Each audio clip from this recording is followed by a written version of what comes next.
नेपाल की ओली सरकार की चीन के साथ बढ़ती नजदीकियों का फायदा अब चीनी कंपनियां उठा रही हैं।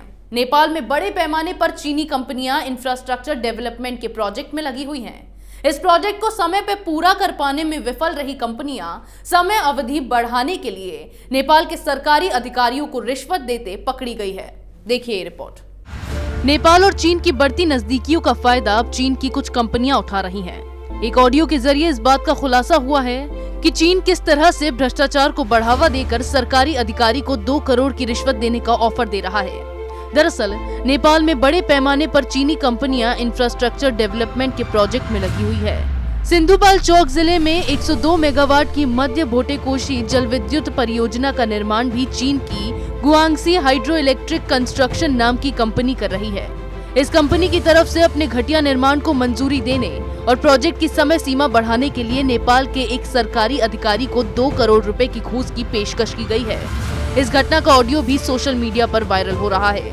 ऑडियो का खुलासा होते ही नेपाल में commission for investigation of abuse of authority ने मामले की जांच भी शुरू कर दी है। अब सबसे बड़ा सवाल ये है कि आखिर चीनी कंपनियों ने क्यों सरकारी अधिकारी को रिश्वत पेश की। अपने इस प्रोजेक्ट में चीनी कंपनी को मुख्य सुरंग, बिजली घर, बांध और पन बिजली परियोजना का निर्माण करना है। 2013 में शुरू हुए इस प्रोजेक्ट की समय सीमा 2 बार पहले ही बढ़ाई जा चुकी है।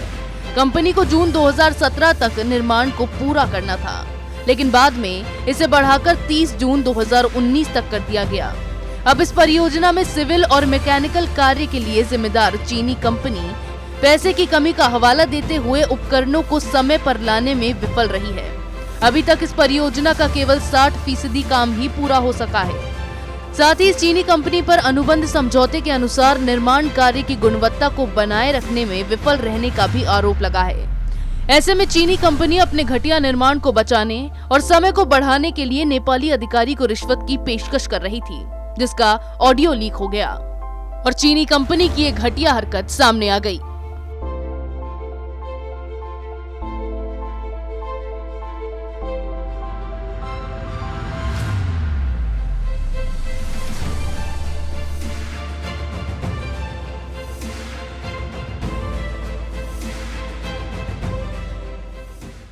चीन धीरे धीरे नेपाल की जमीनों पर तो कब्जा कर ही रहा है और अब चीनी कंपनियां नेपाल पर अपनी पकड़ मजबूत करने के लिए भ्रष्टाचार का सहारा ले रही हैं। चीन की इस कंपनी का अब तक 60% ही काम पूरा हुआ है, जिसके कारण चीनी कंपनी ने नेपाली अधिकारी को रिश्वत की पेशकश की, लेकिन इसका ऑडियो वायरल हुआ और चीन की इस हरकत का भी खुलासा हो गया। इसी तरह की खबरें मैं आपके लिए लाती रहूंगी, तब तक के लिए बने रहिए हमारे साथ। अगर आपको हमारा वीडियो पसंद आया हो तो इसे लाइक करें, हमारे चैनल को सब्सक्राइब करें और हाँ, बेल आइकन दबाना ना भूलें ताकि आप तक हमारे वीडियो की नोटिफिकेशन पहुंचती रहे। आप अपना सुझाव हमें कमेंट बॉक्स में दे सकते हैं। हमारे साथ जुड़ने के लिए शुक्रिया।